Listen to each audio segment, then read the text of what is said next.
할렐루야. 나훔서 이야기라는 제목으로 오늘 잠시 말씀을 전하겠습니다. 여러분, 이 나훔의 뜻이 위로자라는 뜻이죠. 이 나훔서의 전체적인 내용은 니느웨를 심판하겠다, 멸망시키겠다는 하나님의 경고의 메시지입니다. 이런 하나님의 경고의 메시지가 이스라엘 백성들에게 무슨 위로가 되었을까요? 하지만 적어도 이스라엘 백성들에게는 큰 위로가 되는 소식이었습니다. 왜냐하면 우리나라가 일제 식민 지배를 당하는 동안 일본이 결국은 원자 폭탄을 맞고 항복하고 망한다라는 소식이 우리 한국 사람들에게는 큰 기쁨과 감격의 소식이었던 것처럼 이스라엘 백성들에게 이 아수르라는 존재는 늘 끊임없이 괴롭힘을 당하던 그런 큰 강대국이었습니다. 그러다 보니까 이 나홈서를 통해서 하나님께서 이제 이 아수르의 수도인 니느웨, 그 요나가 잠시 가서 복음을 전했던 것이죠. 그가 요나의 복음을 듣고 잠시 회복이 되었지만 그 이후로 또 교만해지고 악해져서 하나님께서 결국 그 땅을 심판하시겠다라는 이 말씀이 이 나훔서의 이야기입니다. 나훔서의 1장 1절에서 2절을 한번 읽어보도록 하겠습니다. 니느웨에 대한 경고, 곧 엘고스 사람 나홈의 묵시의 글이라. 여호와는 질투하시며 보복하시는 하나님이시니라. 여호와는 보복하시며 진노하시되 자기를 거스르는 자에게 여호와는 보복하시며 자기를 대적하는 자에게 진노를 품으시며. 여러분, 우리가 알고 있는 하나님은 은혜로우시며 자비로우시며 노하기를 더디하시는 하나님, 모든 것을 품으시며 사랑하시는 하나님, 우리는 이런 단면적인 하나님만을 알고 있습니다. 여러분, 그래서 우리가 구약 성경을 읽어봐야 되는 거예요. 오늘 말씀을 통해서 비춰지는 하나님은 때로는 질투하시는 하나님, 보복하시는 하나님, 진노하시는 하나님, 이런 하나님의 모습이 있다는 것을 우리는 알아야 됩니다. 우리가 성경을 읽다가도 하나님이 심판에 대한 본문이 나오면 그냥 눈 딱 찔 것 같고 주여 통과 이렇게 합니다.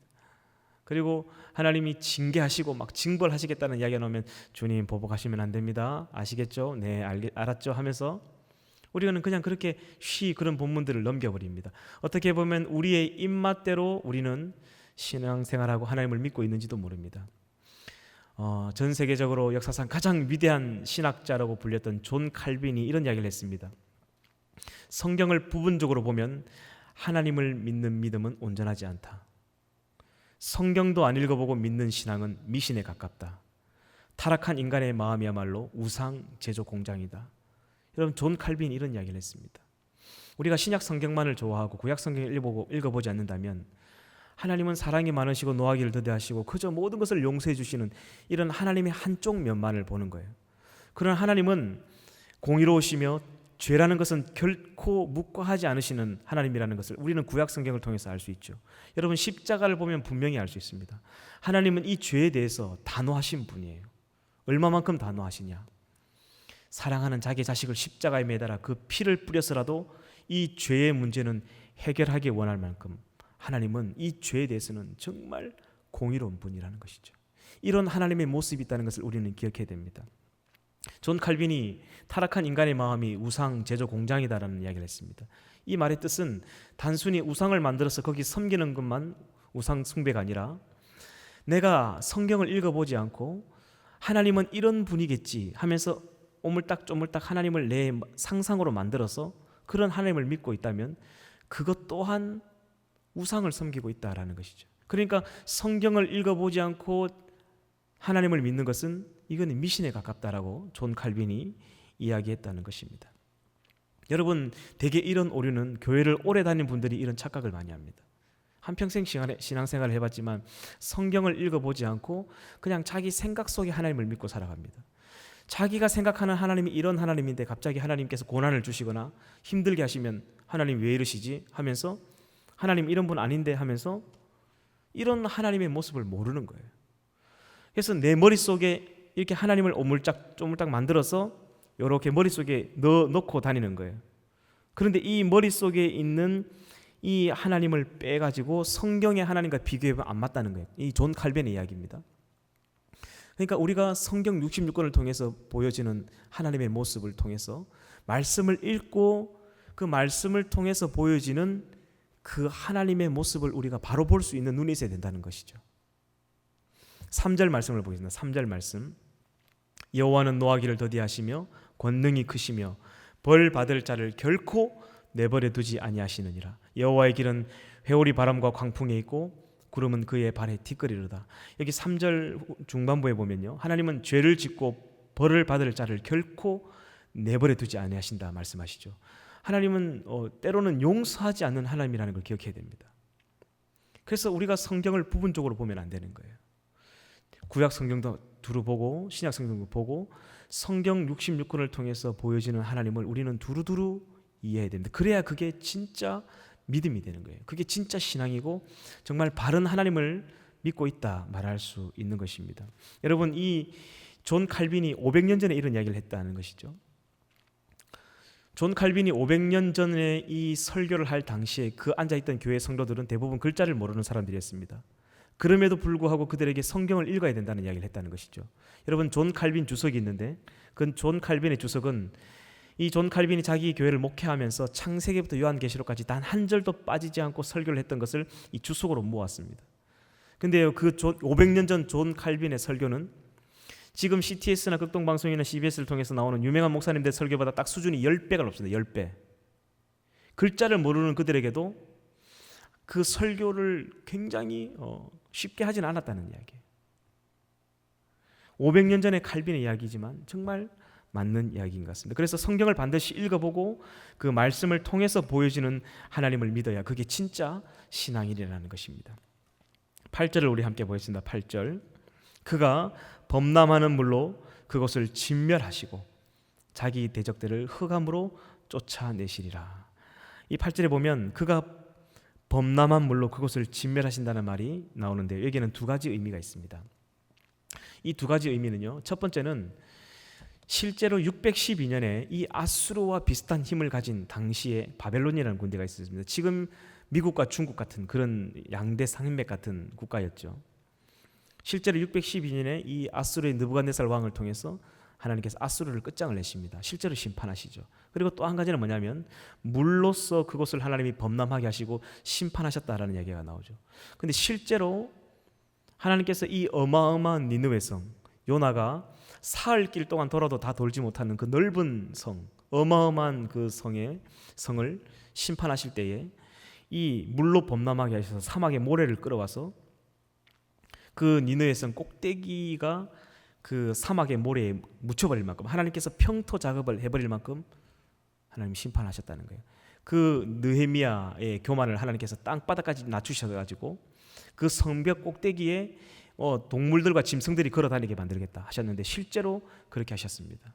놀라운 사실은 뭐냐면요, 이 니느웨 성이 고고학적으로 정말 엄청난 가치가 있고 희귀한 보물들이 많이 숨겨져 있었던 그런 곳이었습니다. 그래서 수많은 위대한 많은 사람들이, 고고학자들뿐만 아니라 많은 왕들이 이 니느웨에 대한 흔적을 찾길 원했죠. 그러나 2457년 동안 하나님께서 그걸 이 지구상에서 그냥 땅속에 묻어버리셨습니다. 찾지 못했죠. 실제로 알렉산더가 이 니느웨 성을 찾기 위해서 그 고고학자들을 데리고 다녔다는 기록이 있습니다. 실제로 그 니느웨 성 근처에서 천막을 치고 그 병사들과 함께 잠을 잤지만, 야영을 했지만도 니느웨 성을 찾지 못했죠. 이후에 크세노폰이나 나폴레옹도 마찬가지, 이 수많은 사람들이 이 니느웨 성을 발굴하길 원했지만 거기를 찾지 못했습니다. 여러분, 1820년 영국의 클라우드 리치라는 사람이 이곳을 탐색하다가 분명히 이 땅 속에 뭔가가 있을 것이다 라는 결론을 내리고 25년 동안 준비해서 영국의 그 레이아드라는 사람과 함께 이곳을 파기 시작합니다. 놀라운 사실은요, 그 땅으로부터 30m를 파고 내려가니까 니느웨 성벽의 꼭대기가 나오는 거예요. 니느웨 성벽의 사진을 한번 보여주시겠습니까? 여러분, 이게 지금 150년 동안 여기를 파고 있는데 다 못 파고 있죠.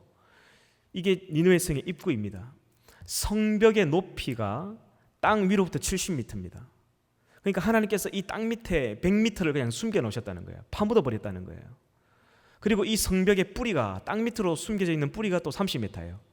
이 니느웨 성이라는 게 얼마나 어마어마한 당대에 아무도 침공할 수 없는 난공불락의 성이었던 이유가 뭐냐면요, 이 성의 두께가 4마리 마차가 모는 말이 지나가고도 옆에 보도블럭이 있어서 사람들이 걸어다닐 수 인도가 있었는데 그 두꺼운 성벽이 2겹이었죠. 그 성벽의 높이가 무려 70m. 저게 지금 여러분 보시는 게 성벽의 입구입니다. 한 장만 더 넘겨주시면 이게 영상으로도 나와 있는데요. 저 지금 고고학자들이 지금 저 둘레를 이렇게 킬로수로 재보니까 정확하게 50km가 나옵니다. 50km. 여러분 50km면 여기 해운대에서 울산 간 고속도로가 53km 정도 됩니다. 여기서 울산까지 거리가 저 둘레라는 거예요. 지금 그 1845년에 지금 발굴을 시작했는데 아직까지도 150년이 지났는데도 지금도 발굴을 하고 있습니다. 포크레인으로 발굴하는 게 아니라 붓하고 그 이게 뭐죠? 이게 뭐 이런 것으로 발굴하기 때문에 아직까지 150년 동안 더 파도 저기는 발굴을 다 못한다고 합니다. 어마어마한 유적지입니다. 근데 중동에 전쟁이 일어나고 지역을 지금 IS라는 극우 테러 단체가 저기 점령을 해가지고 지금 우리가 사실은 요나가 전도했던 곳이기도 하고 바벨론에 있었던 곳이기도 하고 아수르의 니느웨가 있었던 곳이기도 하기 때문에 성지 순례를 가봐야 되는데 지금 저기를 갈 수가 없어요. 저 어마어마한 성을 하나님께서 이 니느웨의 교만을 하나님께서 저렇게 심판하셨다는 이야기가 이 8절에 기록이 되어 있었습니다. 여러분 결국 그렇게 해서 이제 이 아수르가 이 나훔의 예언대로 멸망을 당하게 되는데 이 아수르가 멸망당하게 된 그 경위를 좀 우리가 알 필요가 있습니다. 어떻게 해서 그가 멸망을 당하게 됐냐면 그가 요나의 전도를 듣고 그들이 왕으로부터 가축에 이르기까지 회개하는 운동이 일어났습니다. 그래서 하나님께서 그 멸망을 좀 보류하셨죠. 그리고 그를 통해서 하나님께서 이 북이스라엘을 심판하기도 했습니다. 하나님께서 몽둥이로 또 쓰시기도 했죠. 722년에 이 북이스라엘이 결국 하나님의 말씀을 거역하고 제대로 섬기지 않자 하나님은 이 아수르를 통해서 결국 이 북이스라엘을 심판합니다. 그건 하나님이 허락하셨던 부분이죠. 그런데 이 아수르 사람들이 교만해져 가지고 하나님 허락도 없이 가만히 보니까 이 팔레스타인 남쪽에 있는 남유다도 자기들 힘으로 그냥 점령할 수 있을 것 같거든요. 그 북이스라엘은 10개 지파가 단합되어 있어서 정복하기가 쉽지가 않았지만 남유다는 2개 지파가 연합되어 있는 국가라는 거예요. 쉽게 생각했던 거예요. 그래서 이 아수르의 살마네셀 장군이 교만한 방자하게 하나님 허락도 없이 이 남유다의 42개의 성을 하나씩 점령을 하는 거예요. 그리고 마지막 이 예루살렘 성을 딱 남겨두고 포위를 한 겁니다. 마치 아주 넓은 참외밭에 수막밭에 원두막 하나만 딱 세워두듯이 예루살렘 성 주변을 완전히 정복을 다 끝낸 상태입니다. 그리고 이 팔레스타인이라는 지역은 사실은 그 왕의 대로가 지나가는 자리였고 무역적으로 아주 중요한 중심지였습니다. 전쟁을 해도 거기가 굉장히 교두보가 되는 중요한 위치였기 때문에 이 애굽에서도 이집트에서도 굉장히 그 땅을 놀리던 땅이었죠. 근데 아수르가 거기를 점령하고 라기스에서 살마네셀 장군이 딱 진을 치고 있으니까 이 소문이 애굽에까지도 들어가는 거예요. 그리고 이 아수르의 왕 살마네셀이 거기에 딱 진을 친 다음에 히스기야 왕을 이렇게 부릅니다. Come here, 너 일로 와봐.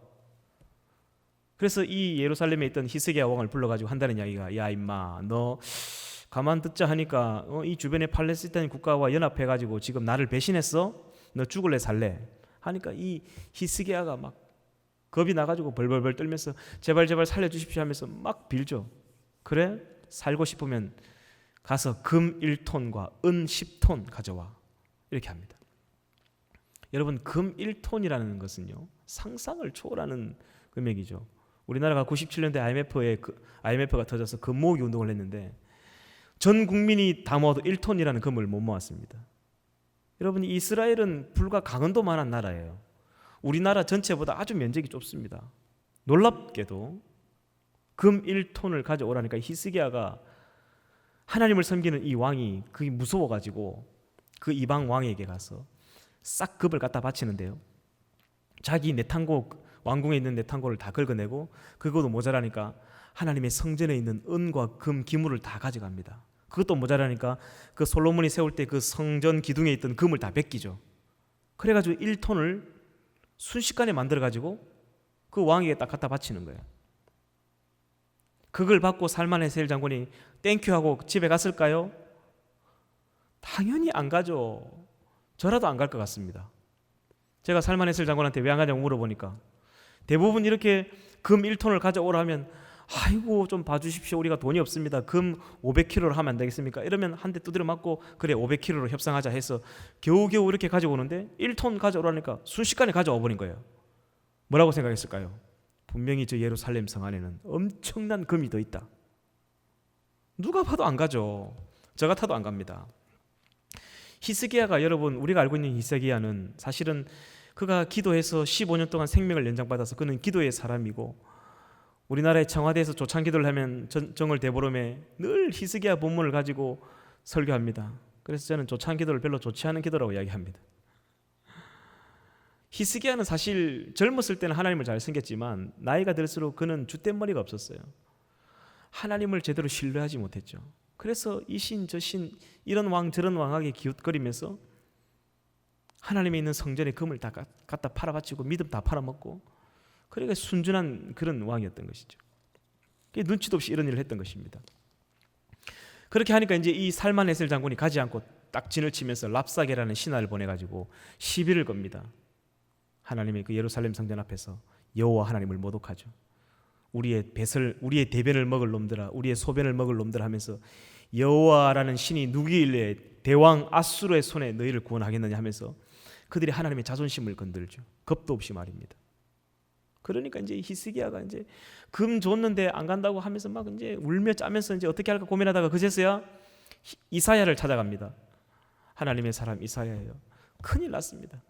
금 주면 갈 줄 알았는데 안 가네요. 어떡합니까? 이제 우리는 죽었습니다 하니까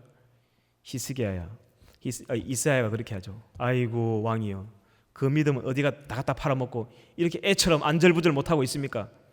아수르 군대가 예루살렘 쪽으로 화살 한 방도 쏘지 못하고 하루아침에 산송장이 될 것입니다.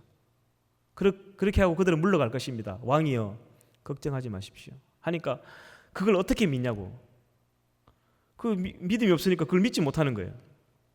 그렇게 하면서 이제 우리는 죽었다고 하면서 이제 보세요, 이사야 선지자 지금 이런 협박장을 보냈습니다. 이제 우리는 죽었습니다 하면서 징징거리죠. 근데 실제로 하룻밤 딱 자고 나니까 하나님께서 18만 5천 명을 하루아침에 다 죽여버렸습니다. 산송장이 되게 하셨죠. 그 장면을 눈으로 보게 하셨습니다. 화살 한번 쏘거나 칼 한번 휘두르는 것도 아닌데 그냥 끝나버렸습니다. 아수르 왕 사네립이 허겁지겁 뒤도 돌아봐주고 도망을 갑니다. 여러분, 이 사건 이후에 아수르라는 나라는 급격하게 멸망의 길로 가기 시작합니다.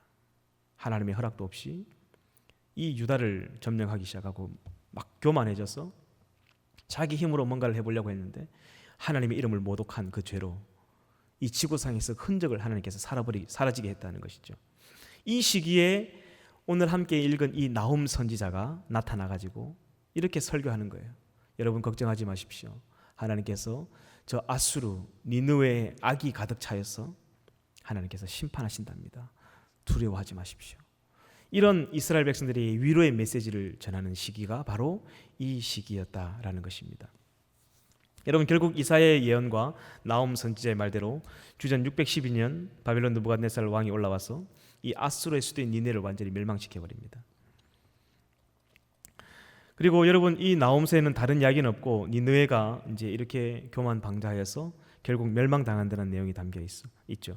하나님께서 북이스라엘을 심판하기 위해 이 아수르를 좀 이쁘다 하면서 하나님 몽둥이를 잠시 사용하셨지만 이들이 교만하여서 결국은 그렇게 하루아침에 18만 5천 명이 산송장이 되어버렸습니다.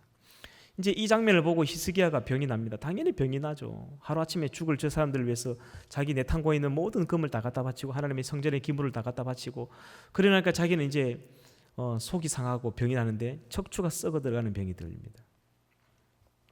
그렇게 가지고 이제 진짜 죽을 판이 됐죠. 그때 이사야가 찾아옵니다. 저는 신방을 온 줄 알았어요. 안수기도 해줘가지고 낫게 하려고 온 줄 알았습니다. 그게 아니라 이사야가 딱 와서 하는 이야기가 왕이여, 하나님께서 당신의 생명을 이제 거둬가신답니다. 당신은 집을 처치하고 유언장 쓰고 죽을 준비하랍니다 하고 쉰 가버리는 거예요. 그 거룩한 예언자가 하루아침에 그 아수르를 18만 5천 명을 하나님 다 끝장내신다는 것을 다 내다본 그 예언자가 이제 히스기야 자기가 죽는다고 하니까 겁을 먹고 그때부터 막 울고 짜고 막 이제 나는 죽었다 하면서 이제 벽을 보고 막 통곡을 하는 거예요. 이미 이사야가 저 예루살렘 사거리 여기서 경성대 사거리까지 이미 걸어갔는데 하나님께서 또 히스기야가 우니까 우리 하나님의 눈물에 또 약한 것 같아요. 보니까 하나님 우니까 이사야를 부릅니다. 이사야야, 예, 돌아가라. 예, 저 운다, 저 젠장, 저 또 질질 짠다, 가봐라 하면서 또 다시 돌아가라는 거예요. 저 예루살렘 사거리까지 한복판까지 걸어가다가 다시 돌아와가지고 보니까요, 히스기야가 막 눈물 콧물 짜면서 막 벽을 치면서 막 살려달라고 막 기도하고 있는 거예요. 그 모습을 보고 히스기야가 왕이요, 똑바로 앉으세요. 정신 차리세요. 뚝. 하나님께서 당신의 생명을 15년 연장시켜 주신답니다. 하지만 15년 동안 하나님을 잘 섬겨야 됩니다. 그렇게 하고 돌아갑니다.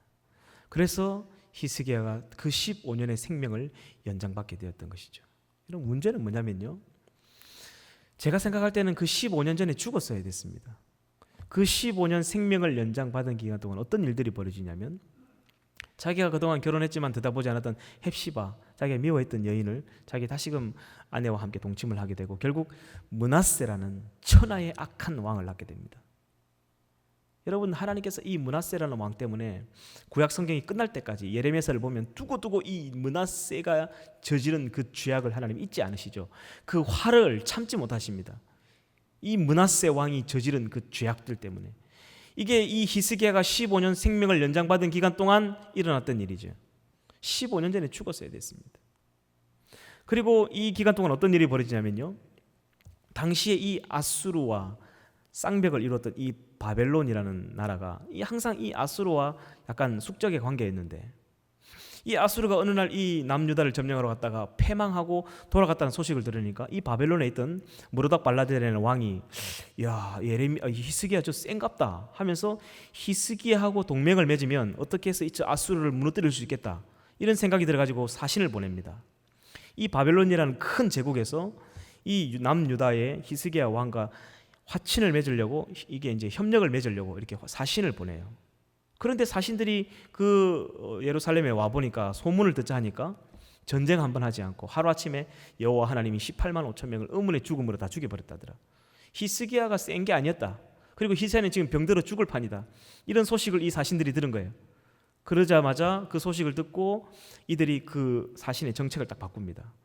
그들이 처음에는 이 전쟁을 하기 위해서 협력하고 화친하러 온 것 같았지만 태도를 바꿔서 히스기야가 병들었다는 소식을 듣고 마치 문병을 온 것처럼 그렇게 태도를 딱 바꿉니다. 그러니까 이 철없는 히스기야가, 아니 저 큰 바벨론 대국에서 이런 작은 나라의 나의 왕인 내가 병들었음을 듣고 이렇게 선물을 보내고 사신을 보냈다. 그게 너무너무 기뻐가지고 이 철없이 그 뒤에 내막도 모르고 이방 저방 옆방 윗방 아랫방 왕의 내탄고며 무기고며 모든 것을 그들에게 다 보여줍니다. 그래가 막 아직도 나 금 많이 있는데 하면서 막 이렇게 자랑하는 거예요. 이 소식을 듣고 이사야가 다시 찾아와, 왕이여 지금 무슨 짓을 하셨습니까? 지금 찾아온 저 사람들이 누굽니까? 하니까, 아이고 선지자여 잘 오셨습니다. 지금 저 대국 바벨론에서 내가 병들었다는 소식을 듣고 이렇게 찾아왔습니다 하니까, 막 그래 뭘 보여주냐고 하니까 이방 저방 윗방 아랫방 다, 아이고 잘하고 있다. 왕이 정신을 차리세요. 지금 이제는 아수르가 문제가 아닙니다. 당신의 내탄고에 있는 무기고 금, 은, 조상 대대로 내려오는 모든 보물을 다 보여줬으니까 이제 저 바벨론이 당신을 죽이러 올 것입니다. 이 모든 재물들을 다 뺏어갈 것입니다. 그리고 당신의 자식들이 바벨론으로 포로 잡혀갈 것입니다. 이사야가 이런 예언을 하죠. 근데 이 예언이 문자 그대로 이루어졌죠. 근데 이 정신없는 히스기야가 무슨 이야기를 하냐면요, 나만 아니면 돼.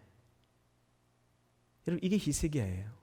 자기만 그 고통을 안 당하면 된다는 거예요. 자기 당대는 괜찮고 자기 자손들은 뭐 죽든지 살든지 괜찮다는 거예요. 그러면 하나님께 감사합니다 하면서. 여러분, 이게 히스기야의 모습이에요. 여러분, 이 히스기야의 이야기와 나홈스의 이야기와 이사야의 이야기가 이게 삼각관계로 연결되어 있습니다.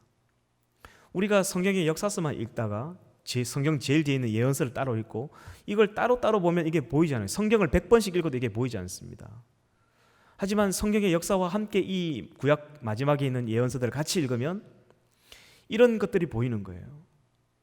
히스기야가 젊은 날 하나님을 잘 섬겼지만 정말 정신이 온전치 않았던 사람이죠. 그가 줏대머리가 없이 이랬다가 저랬다가 하고 철부지 행동을 많이 합니다. 여러분, 이런 사람은 지도자가 되면 안 돼요. 백성들이 고생을 하는 거예요. 그렇게 해가지고 실제로 그 바벨론에 의해서 이스라엘은 남유다는 예루살렘 성은 결국 586년에 패망을 하게 되고 맙니다.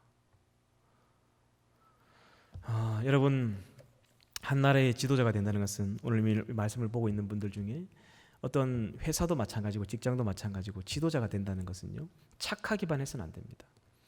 이 히스기야가 나쁜 사람은 아니었거든요. 착하기는 하지만 지혜가 없었어요. 그리고 귀가 너무 얇았어. 그냥 이 사람 이야기 저 사람 이야기에 너무 마음이 거기 쉽게 가버리는 거예요. 지도자는 분별력이 있어야 됩니다. 그리고 판단력이 있어야 되죠. 결단력도 있어야 됩니다. 우유부단한 성격은 지도자가 될 수 없습니다. 이런 것을 두루 갖춘 사람이 지도자가 되어야 되는데 그렇지 않다 보니까 이 히스기야 때문에 백성들이 수많은 고초를 당하죠. 히스기야는 악한 사람은 아니었지만 사람이 분별력이 없고 줏대가 없어서 하나님을 믿는 믿음은 당연히 더더욱 없었습니다. 그 이사야가 와서 당신의 생명을 15년 연장해 준다고 하니까 못 믿었죠. 그 표적을 보여달라고 하죠. 그래서 당신의 아버지 아하스가 만든 그 해시계를 10도 뒤로 물러가게 할 거야, 앞으로 가게 할 거야 하죠. 그 아버지 아하스도 그 표적을 보여달라고 했던 것처럼 그 아들 히스기야도 똑같이 표적을 보여달라고 해요. 그 아버지, 여러분 이 신앙생활을 보면 부모님과 자식의 신앙이 똑같아요. 여러분 우리 청년부나 아니면 우리 자녀들의 집에 신방을 가보면요, 그 자녀들과 그 부모의 신앙이 똑같다는 걸 알 수 있습니다. 그래서 이제 이 히스기야가 믿음이 없으니까 해시계가 뭐 앞으로 가는 것은 쉬우니까 뒤로 물러나게 해서 하나님이 천체를 움직이시죠. 그 히스기야가 우리가 볼 때는 정말 기도의 사람이었고 믿음이 큰 사람이라고 생각하지만 실제로는 여러분 정확하게 성경을 볼 필요가 있습니다. 그렇지 않죠. 여러분 이제 말씀을 제가 정리하도록 하겠습니다. 이 나홈서를 통해서 하나님이 우리에게 은혜를 베푸시고 신실하신 하나님이 맞습니다. 하지만 때로는 질투하시기도 하고 보복하시기도 하고 심판하시는 모습을 우리는 보아야 됩니다. 그리고 여러분 우리가 성경을 읽을 때에 성경 66권에 곳곳에 나타나는 하나님의 모습을 우리가 다 같은 하나님을 믿어야 되는 거예요. 창세기를 통해서 보여주시는 이 세상을 창조하시는 하나님, 출애굽기를 통해서 이스라엘 백성과 언약을 맺으신 하나님의 모습, 레위기를 통해서 레위기를 통해서 언약을 맺으신 하나님의 모습, 출애굽기를 통해서 자기의 종되었던 이스라엘 백성들을 강한 손과 편팔로 구원해 내시는 하나님의 모습, 그리고 민수기를 통해서 그 광야에서 자기의 백성을 선민 훈련을 시키는 훈련하시는 하나님의 모습, 신명기를 통해서 설교하시는 하나님의 모습, 여호수아를 통해서 약속을 지키시는 하나님의 모습들, 그리고 사사기를 통해서 재판하시는 하나님의 모습, 룻기를 통해서 기업 물은 책임을 다하시는 하나님의 모습, 사무엘 상서를 통해서 기도를 들으신 하나님, 사무엘 하서를 통해서 감찰하시는 하나님, 열왕기 상서를 통해서 다스리시는 하나님, 열왕기 하서를 통해서 예언자를 보내고 또 보내고 사랑하셔서 또 그들을 바로 일으키시려고 애를 쓰시는 하나님의 모습, 역대 상서를 통해서 역사를 기억하게 하시는 하나님, 그리고 역대 하서를 통해서 이 백성을 다시금 회복하게 하시는 하나님, 에스라를 통해서 선한 손으로 도우시는 하나님, 느헤미야를 통해서 위로하시는 하나님, 에스더를 통해서 전화위복이 되게 하시는 하나님, 이런 하나님의 모습들을 우리가 다 보고 우리가 읽음을 통해서 하나님의 모습을 바로 믿어야 이게 진짜 믿음이 될 수 있는 거예요. 이게 바른 신앙이 될 수 있는 거예요. 내 머릿속에서 내 부모에게 배운 대로 하나님은 이런 분일 거야 상상만 하고 믿는 것이 이게 미신이라고 그랬죠. 성경을 읽어야 합니다. 구약 성경과 신약 성경을 두루두루 읽으면서 성경에서 보여지는 하나님의 모습, 예수님의 모습, 성령님의 모습을 우리가 바로 볼 수 있어야 됩니다. 그래서 성경 66권을 한 권 한 권 다 한 가지의 모습을 그려도 66분의 하나님을 우리는 만날 수가 있는 것이죠. 말씀을 읽어서 이런 하나님을 만나보고 믿어야 할 것을 믿어야지, 읽어보지도 않고 믿는 것은 헛믿음이 될 수 있다는 것을 기억해야 됩니다. 오늘 이 나홈을 통해서 다시금 이스라엘 백성들을 그 극적인 어둠, 그러니까 동서남북이 쌓여서 살아날 수 없는 상황이었지만 다시금 그들을 회복하시는 하나님의 모습도 볼 수 있고, 때로는 교만한 자들을 땅속에까지 파묻어서 심판하시는 하나님의 모습을 볼 수 있습니다. 이 나홈서를 통해서 나의 삶을 돌아보고 내가 어떤 하나님을 믿고 있는지를 다시금 생각해보는 이번 한 주가 되시길 주님의 이름으로 축복합니다. 기도하겠습니다.